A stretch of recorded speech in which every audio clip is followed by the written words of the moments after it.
Le secret du vrai bonheur, pourquoi l'effort seul ne suffit pas, les enseignements de Bouddha.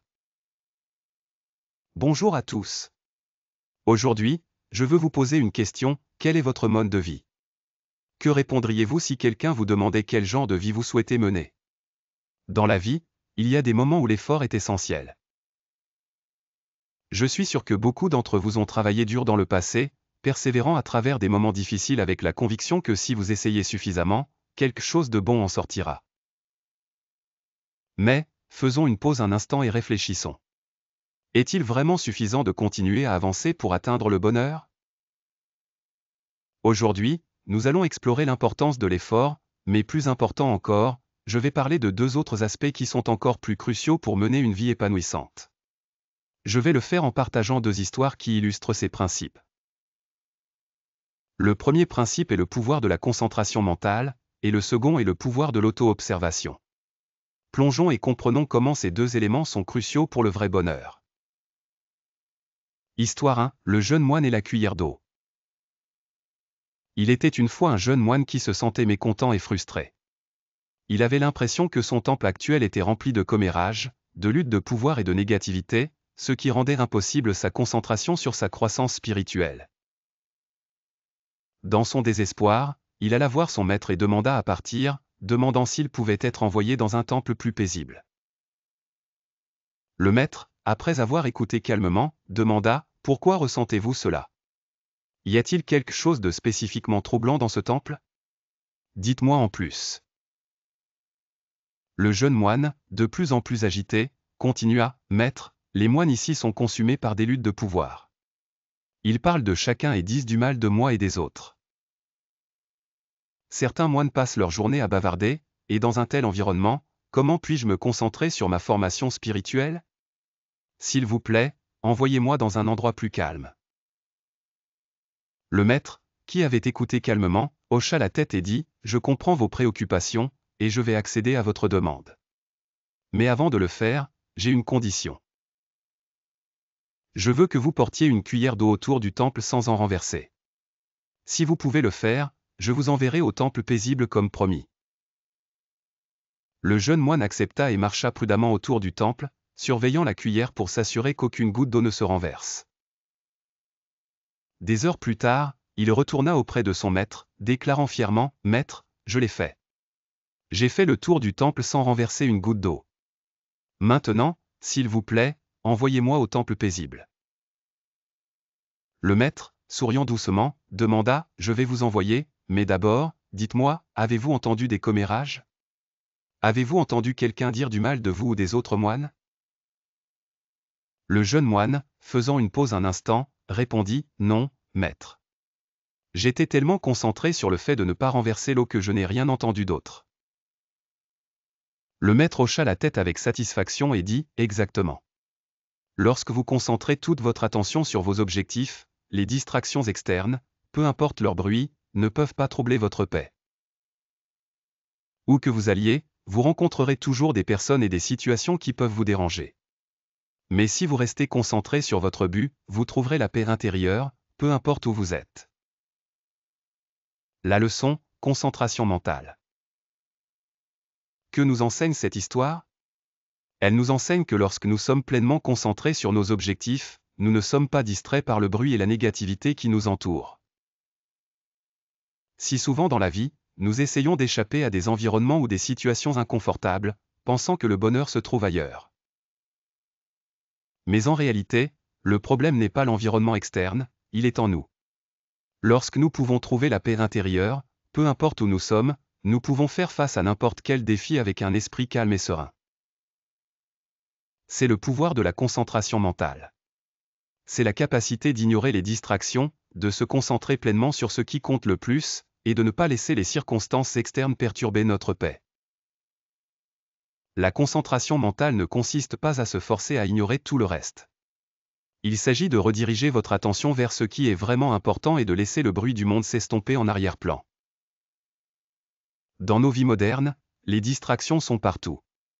Que ce soit les notifications des réseaux sociaux, les commérages au travail ou les exigences de la vie quotidienne, nous sommes constamment bombardés par des choses qui nous éloignent de nos objectifs. Mais la leçon ici est que lorsque nous restons concentrés, le monde extérieur a peu de pouvoir sur nous. Histoire 2, le maître de méditation et l'esprit agité. Passons au deuxième principe, l'auto-observation. Il était une fois un homme qui cherchait la paix intérieure. Son esprit était en constante tourmente, rempli de pensées agitées, d'anxiété et de soucis. Il ne pouvait pas se concentrer et se sentait accablé par le flot constant de pensées qui traversait son esprit. Désespéré de trouver du réconfort, il se rendit chez un maître en méditation et demanda « Maître, mon esprit est une tempête. J'ai tout essayé pour le calmer, mais peu importe ce que je fais, les pensées continuent d'affluer. S'il vous plaît, enseignez-moi une technique de méditation spéciale qui arrêtera la tempête dans mon esprit. » Le maître le regarda un instant et répondit « La meilleure façon de calmer votre esprit n'est pas d'essayer de le forcer au silence. Au lieu de cela, commencez à méditer et observer vos pensées. Regardez-les simplement venir et repartir, sans vous impliquer. Les pensées finiront par se calmer, comme des vagues dans un lac, une fois que le vent se sera apaisé. » L'homme était sceptique mais accepta d'essayer. Il commença à méditer, mais dès qu'il ferma les yeux, son esprit devint encore plus agité. Les pensées d'inquiétude, de doute et de peur semblaient se multiplier. Il retourna voir le maître, frustré, « Maître, j'ai médité, mais mon esprit est toujours chaotique. Les pensées ne s'arrêtent pas. » Le maître, avec un sourire doux, dit « C'est la nature de l'esprit. Lorsque vous méditez, les pensées peuvent s'intensifier au début, mais ne vous inquiétez pas, observez-les simplement. Ne tentez pas de les contrôler. Laissez-les venir, laissez-les partir. Avec le temps, elles se calmeront. » Toujours sceptique, l'homme retourna à sa méditation, mais cette fois, il décida simplement d'observer ses pensées, plutôt que d'essayer de les chasser. Lentement mais sûrement, la tempête dans son esprit commença à se calmer. Les pensées devenaient moins écrasantes, et il commença à ressentir une profonde paix et tranquillité. La leçon, l'auto-observation. La leçon ici est que la vraie paix ne vient pas de la contrainte de notre esprit à cesser de penser. Elle vient de l'observation de nos pensées, sans jugement ni résistance. Lorsque nous essayons de réprimer nos sentiments ou pensées, nous créons seulement plus de tension. Mais lorsque nous apprenons à les observer sans nous y laisser prendre, elles perdent leur pouvoir sur nous. L'auto-observation est un outil puissant pour la clarté mentale et la paix émotionnelle.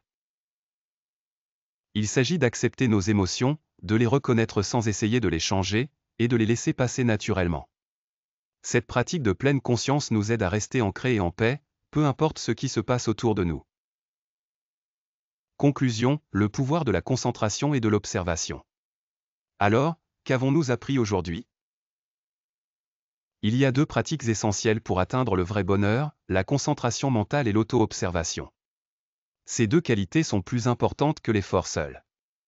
Bien que l'effort soit nécessaire, il n'est pas suffisant si nous n'avons pas le contrôle sur nos pensées et émotions. La concentration mentale est la capacité d'ignorer les distractions et de rester concentré sur ce qui compte vraiment. L'auto-observation est la pratique d'observer nos pensées et sentiments sans jugement ni résistance, leur permettant de venir et de partir librement. Ces deux pratiques nous aident à rester calmes, concentrés et centrés, peu importe les défis que nous rencontrons. Dans notre monde rapide et distrait, il est facile de se sentir submergé par les circonstances extérieures. Mais la clé du bonheur durable ne réside pas dans le changement du monde qui nous entoure, mais dans la maîtrise de notre propre esprit. Lorsque nous cultivons la concentration et l'observation, nous pouvons naviguer à travers les défis de la vie avec grâce et paix. Rappelez-vous, il ne s'agit pas seulement de ce que vous faites, mais de la façon dont vous le faites. Lorsque vous concentrez votre esprit et observez votre monde intérieur, vous trouverez la vraie paix et le bonheur. Commencez à pratiquer ces principes aujourd'hui et regardez comment votre vie commence à se transformer. Merci d'avoir regardé, et j'espère que vous avez trouvé cette vidéo utile. Que votre chemin vers le vrai bonheur soit rempli de paix et de clarté.